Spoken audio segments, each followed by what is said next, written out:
자, 여러분 드디어 우리가 민주국가의 정부 형태 단원에 들어오게 됐어요. 새로운 단원이에요. 비록 EBS로 먼저 만나봐서 여러분들이 이 내용에 대해서 대충은 알고 있으리라고 생각합니다. 그 참 사실 어떻게 보면 다행인 게 이 단원이 사실 조금 여러분들이 느끼기에, 그리고 쌤이 고등학교 때, 대학교 때 공부하면서 약간 어려운데 싶었던 단원이거든요.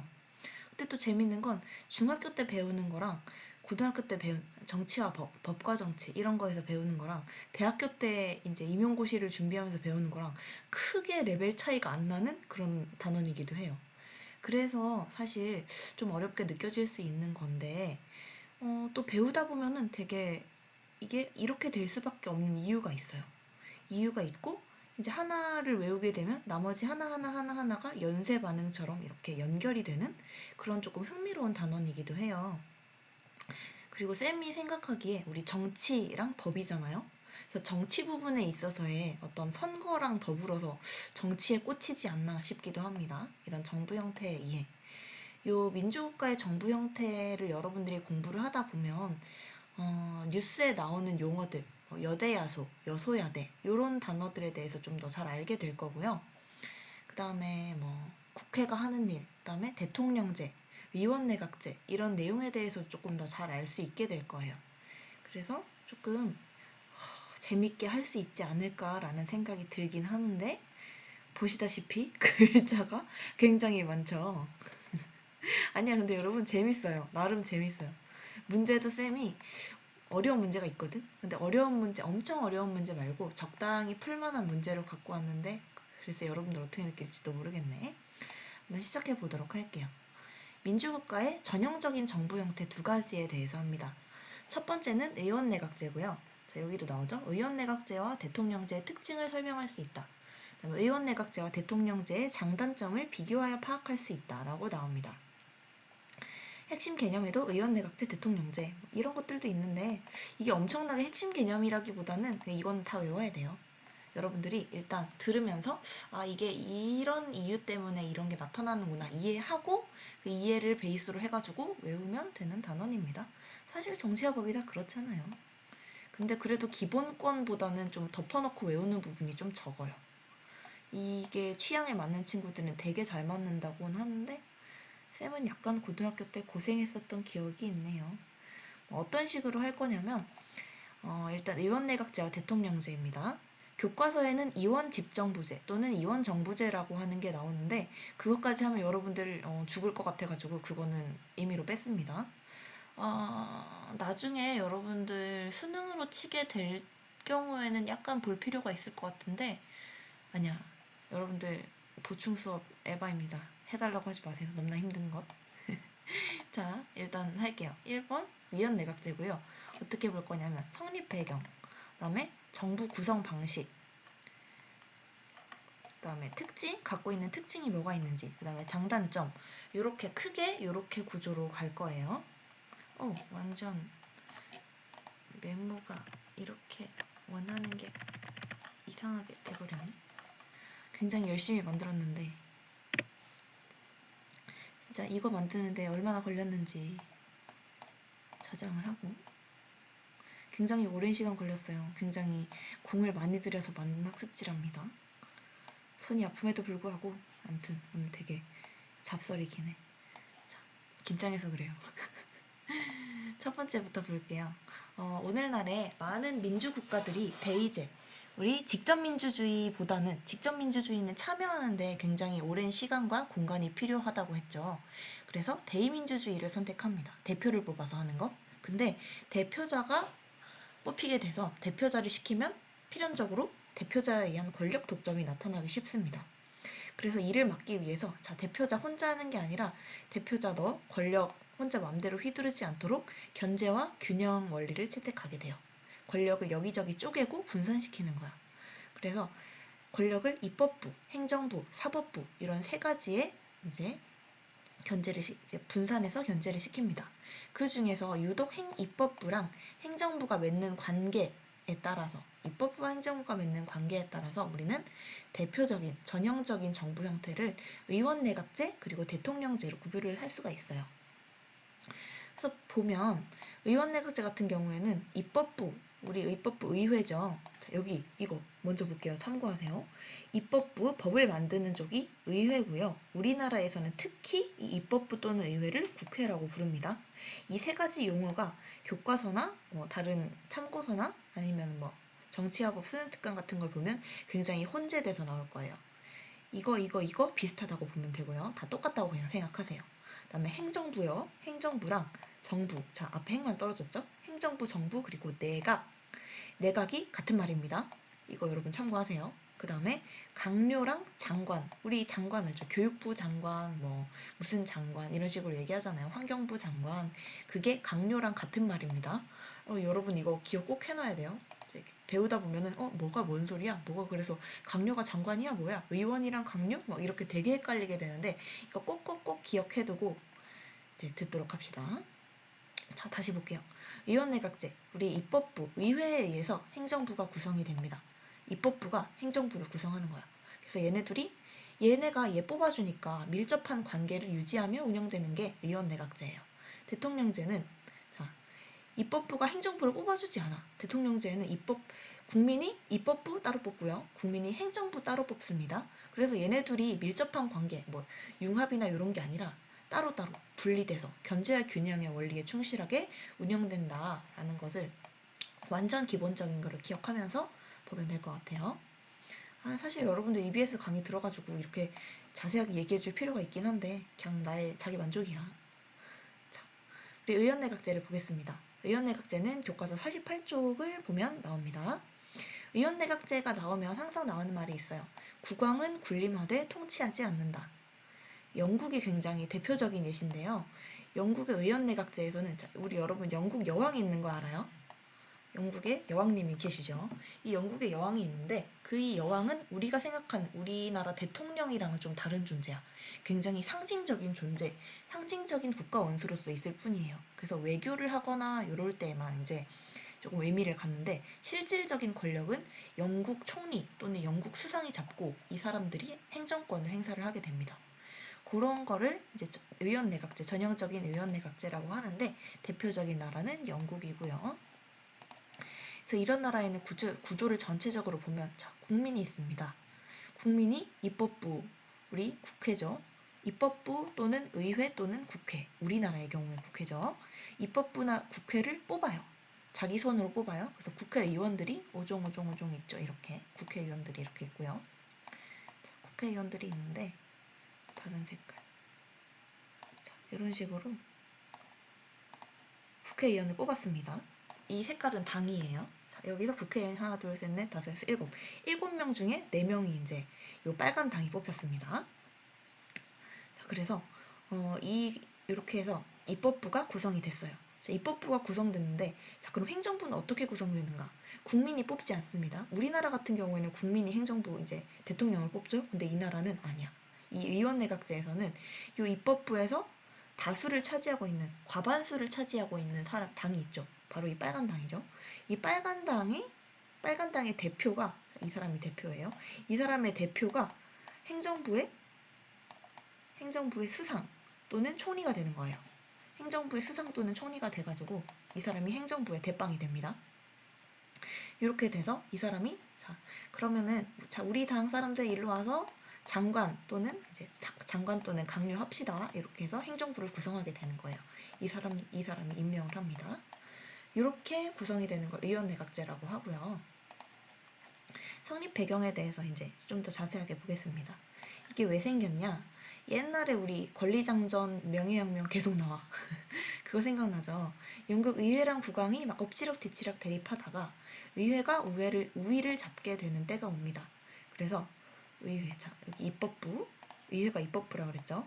이때가 우위가 돼가지고 의회 내에 아까 다수당, 빨간색 4명 있는 당이었죠? 이 다수당의 대표가 여기 행정부의 총리, 즉 수상이 되며 국정 운영의 중심이 됩니다.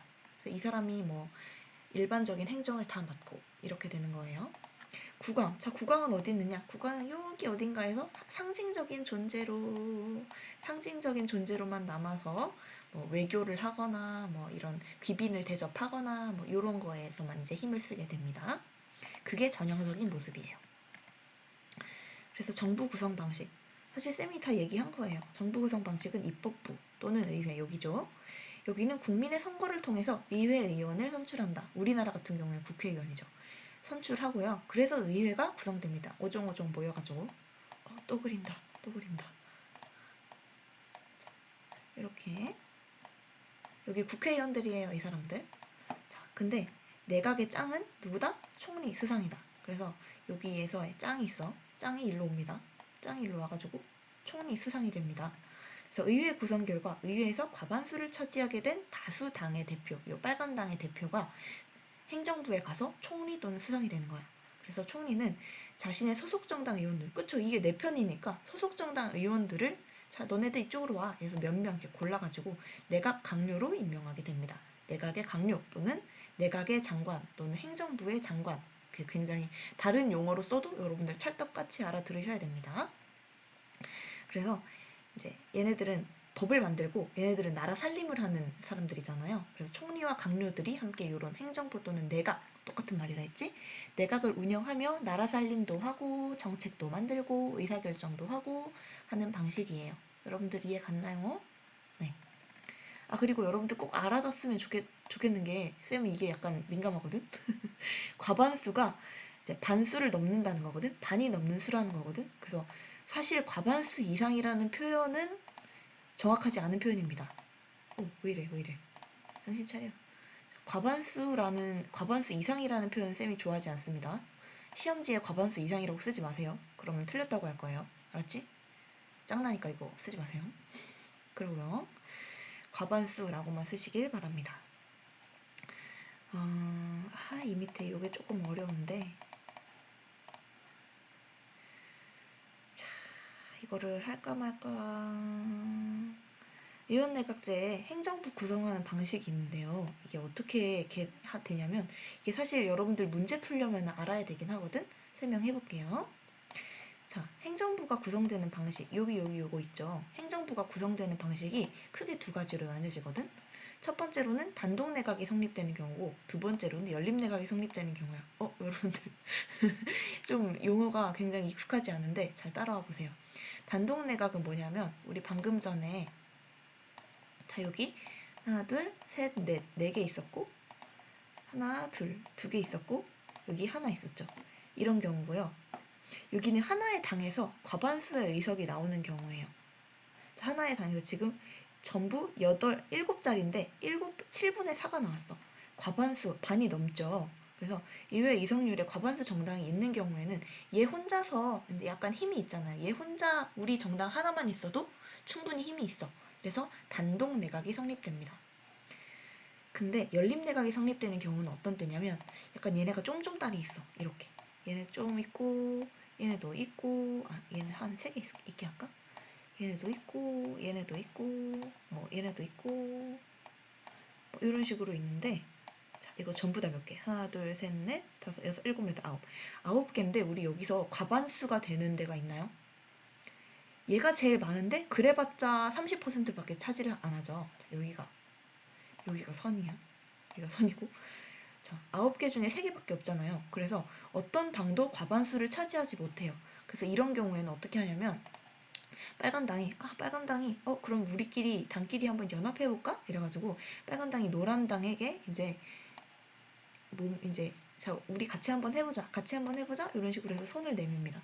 손을 내밀어서 그림을 그리고 싶은데 그래서 이런 식으로 해서 얘네가 연합합니다. 연합해가지고 연립내각을 만들게 돼요. 연립내각. 그래서 여기서 보통은 여기서의 수상은 당연히 이 빨간색 팀이 되겠죠? 여기서도 그래도 상대적인 다수를 차지하는 사람들이 수상이 되는 경우가 많아요. 그래서 이렇게 어쨌든 5명이죠. 9분의 5 해가지고 과반수죠. 그래서 이런 식으로 만드는 경우를 연립내각이 성립되는 경우라고 해요. 이 예시를 보면은 또 알 수 있을 거야. 300석인데 지금 A당이 200명이야. 과반수 되죠? 그래서 이런 경우에는 A당 단독내각이 구성되고요. 이 경우에 한번 봅시다. 이거 숫자 만드느라 굉장히 힘들었어. 자, 300석인데 A당이 많긴 많은데 자, 300의 반인 150명 돼요? 안 되죠. 그래서 혼자서는 과반수가 안 되니까 A당이 이제 C당이랑 같이 손을 잡자. 이래가지고 120 더하기 50 해가지고 더하면 170이 되죠. 170은 자, 우리 300석의 반을 넘나요? 넘습니다. 이 경우에는 A당과 C당이 연합해서, 물론 A당이 뭐 B당에 손을 내밀 수도 있고요. D당은 약간 애매모호하다. 그런 식으로 될 수가 있는데 반을 넘어야 됩니다. 그럴 경우에 연립내각이 구성이 되고요. 총리는 보통 그래도 A당이 많으니까 A당에서 나옵니다. C당에서 나오려고 해도 A당이 양보를 해줄까요? 안 해주겠죠. 그렇게 되는 거예요. 행정부 구성 방식이 단독내각과 연립내각이 있다. 문제를 풀다 보면 나오기 때문에 부득이하게 설명했습니다. 특징에 대해서도 간단하게 해보겠습니다. 자꾸 간단하게 하는데 설명을 다 하고 있어. 특징, 입법부와 행정부의 관계가 밀접해요. 그걸 우리가 권력융합적이라고도 이야기를 합니다. 그 이유는 우리 얘기했죠. 의회에서 많은 부분을 차지하고 있는 빨간 당이 있었죠. 빨간 당 대표가 행정부 대빵인 총리가 되고, 대빵이 행정부 강요를 다 임명하니까 자, 여기도 빨간 팀, 저기도 빨간 팀. 그래서 관계가 굉장히 조화롭고 융합적이다. 이렇게 보면 될 것 같아요. 도와가면서 정치를 합니다. 다 같은 당이잖아요. 근데 이제 대통령제를 보면 조금 달라. 그다음 두 번째 특징은 의회 의원과 내각의 강요를 겸직할 수 있답니다. 그래서 여기에 이제 국회의원이 되면서 여기에 장관이 동시에 될 수 있어요. 대통령제 같은 경우는 어떻냐면 의원을 하다가 내각의 강요를 하려면 의원을 관둬야 되거든. 근데 이 경우에는 권력 융합적이기 때문에 여기도 겸직을 할 수 있습니다. 그다음에 세 번째, 의회 의원과 행정부 내각 모두 법률안 제출권을 가집니다. 자, 의회 의원 여기에 있는 사람이랑 빨간색으로 그냥 똑같이 하는 게 낫겠다. 의회 여기에 있는 사람이랑 여기에 있는 사람이 둘 다 법률안 제출권을 가질 수 있다라고 보는 건데요. 원래 우리 법률안은 누가 만들죠? 법은? 입법부가 만들죠. 원래 생각해보면 입법부를 만드는 취지를 생각해보면 이 사람만 있어야 되는 게 맞는데 자 여기는 권력이 융합적이고 다 친하게 지낸다 그랬어. 그래서 여기 내각의 강요도 법률안 제출권을 가지는 거예요. 대통령제에서는 얘만 딱 가집니다. 입법권을 얘만 딱 독점합니다. 얘는 없어요. 그렇고요. 그래서 모두 의회 쪽이랑 행정부 모두 법률안 제출권을 가지고요. 그다음에 의회가 내각 불신임권을 가지고 이게 좀 중요한 특징 중에 하나입니다. 의회는 내각을 불신임할 수 있어. 내각을 자를 수 있어. 그리고 내각 역시 의회를 자를 수 있어요. 그래서 내각 불신임권, 의회 해산권 이래서 상호 견제를 하기 위한 우리 여기서 굉장히 융합적이고 서로 도와가면서 정치를 한다고 했지만 그래도 한쪽이 너무 큰 잘못을 해버리면 책임을 져야 되잖아요. 그래서 너네 책임져 서로 상호 견제할 수 있는 수단으로 의원내각제 같은 경우에는 내각 불신임권이랑 의회 해산권을 가진다. 꼭 기억해 두시길 바랍니다. 대통령제에서는 이런 거 없어요. 그리고 다섯 번째, 상징적 존재로서의 국가 원수, 우리 대통령이나 군주. 이게 군주국가, 영국 같은 군주국가도 있고 대통령이 있는 이제 국가도 있거든요. 근데 걔네들은 모두 의원내각제 하에서는 그냥 상징적 존재에 머무릅니다. 하는 역할이 그렇게 크지 않아요. 진짜 찐은 이 사람이야. 총리 수상, 행정부의 수반. 그래서 국가 원수랑 행정부 수반이 요거 국가 원수, 행정부 수반, 분리 이렇게 기억해두면 될 것 같아요. 이런 상징적 존재 이런 말은 안 써도 되고 국가 원수와 행정부 수반이 분리된다. 이것에 대해서 써주면 되겠습니다. 만약 쓰라고 하면요. 그렇고요. 자, 장단점은 다음 영상에서 해야 될 것 같아요.